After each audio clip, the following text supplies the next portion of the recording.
phones are seductive.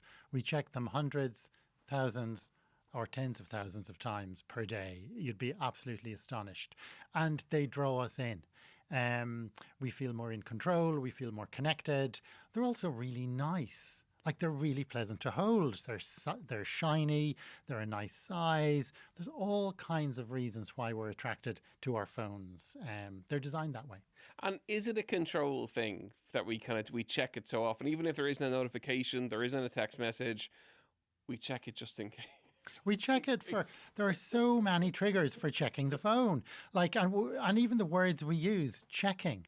What are we checking for? Like, we're chipping along just fine and we decide we need to check something.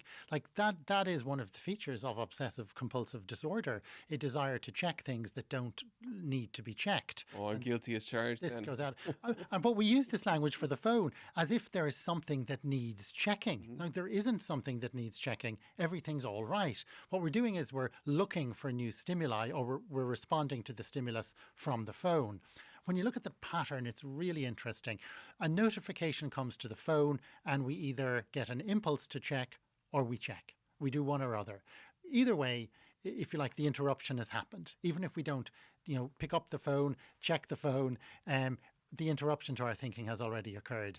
So often the phone is deciding what we do rather than us deciding how we will use the phone to achieve our goals. We respond to it rather than making it work as a tool for us. So that relationship is obviously precisely upside down. We're being controlled by what's in our hands. We are being controlled moment to moment by the phone in our hands or in our pockets. And when it pings, we respond. Instead of when we ping or have an idea ourselves, we should then get our phone to help us achieve that. But that relationship has gone topsy-turvy. And are we, I suppose, looking for that reward every time we pick it up? That if there is a notification, and even when I turn the notifications off, I'm still picking it up looking for the reward of something on the screen or whatever.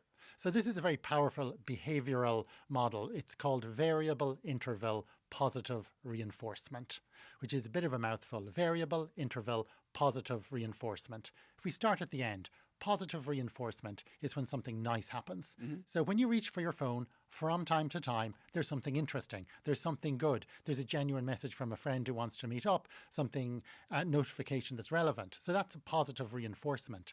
But it happens at a variable interval. It doesn't happen every hour or every 2 hours. You don't know where in the midst of all the notifications and pings the positive reinforcement is. So the interval between them is variable. You cannot predict.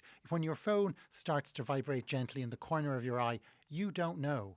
Is it necessarily a call, a message, a notification? And if so, is it good, bad, or indifferent?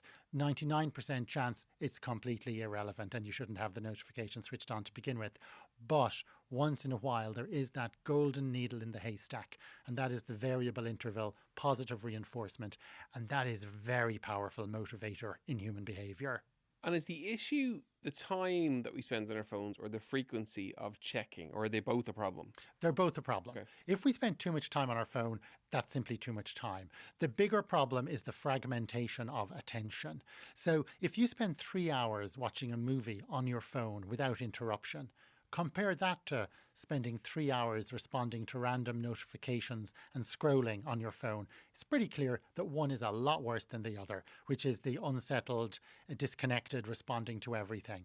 That said, 3 hours watching a movie on your phone isn't fantastic either. It's a lot of time. So they're both important. The most pernicious one, though, is the fragmentation of attention. That is by far the most negative consequence of the phone, that we struggle to concentrate on what we're doing because the phone keeps interrupting us, and we struggle to concentrate on anything on the phone because it keeps interrupting us with other matters, other notifications itself. Laughing, but we all do it. It happens to all of us. But we do it all the time because from time to time there is that nugget of information. And then when you're not using the phone, you can feel anxious that you're missing out that nugget of information that is indeed useful or helpful or interesting. And of course, that FOMO drives the need to have it.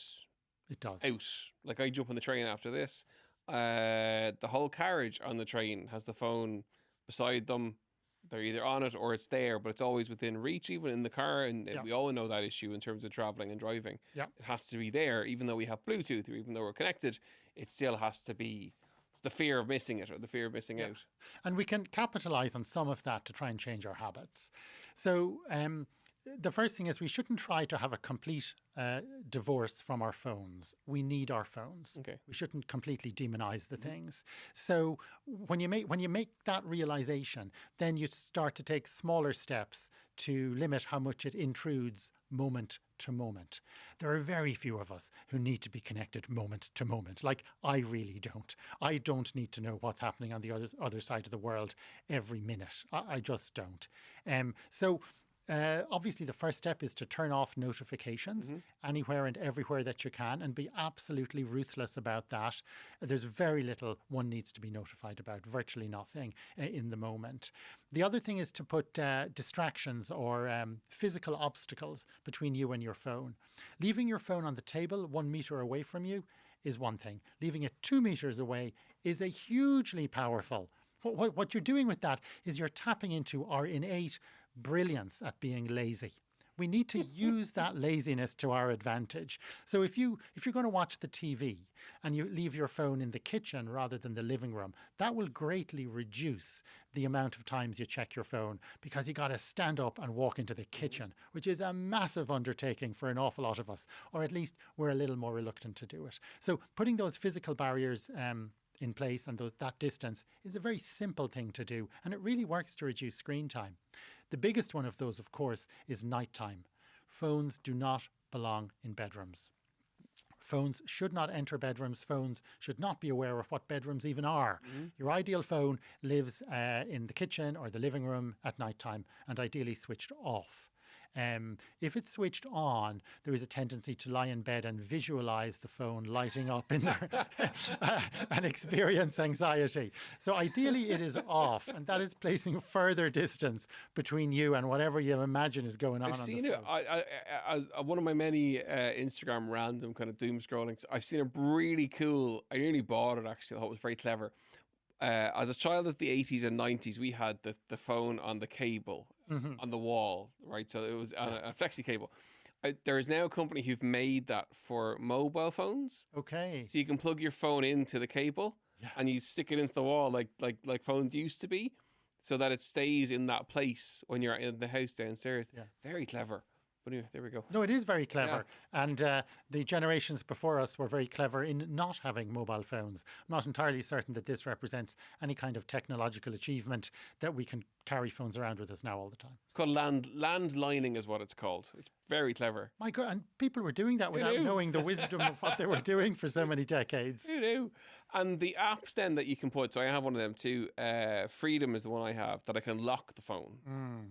And I can set the phone, and I can't, once it's locked, I can't unlock it, which is brilliant, I think. Yeah, so the evidence for those is very mixed. For some personality types, they work very well. For other people, they don't particularly. And of course, you see an intrinsic irony in this. You're like a friend of mine who went off on a Buddhist retreat, a silent retreat for a week, and he paid thousands of euros. And I was skeptical. I was saying, you could have done all that at home. But he said, Brendan, you don't realize how good this retreat was. It was so good, they took away our phones. And I thought, goodness, you're paying thousands of euros for some guy to take away your phone for a week. There's something about that. But, if those apps work for you, or one of those blocking bricks that people have, good, but they don't work for everybody. And it's hard to believe that the solution to too much using your phone is getting another app. That just doesn't rest incredibly easy with me. It is a bit weird. The one thing, what I find good about it is I can't override it. Yeah. No, there's a control thing. I think you're the psychiatrist in the room here. I know that myself. It's control, but the fact that I can't override it is brilliant. Or like the Instagram one, I can turn it off. Yeah. So you can capitalize on your moment of commitment to moving away from your phone, and you cannot undo that. So it's different to simply switching it off. Yes. Or asking a household member to hide your phone for an hour and not tell you where it is, which would place a big strain on the relationship. Oh, we would see it with corporate groups. Like if we threaten to take the phone away when they come in the door, like the people just can't deal with it.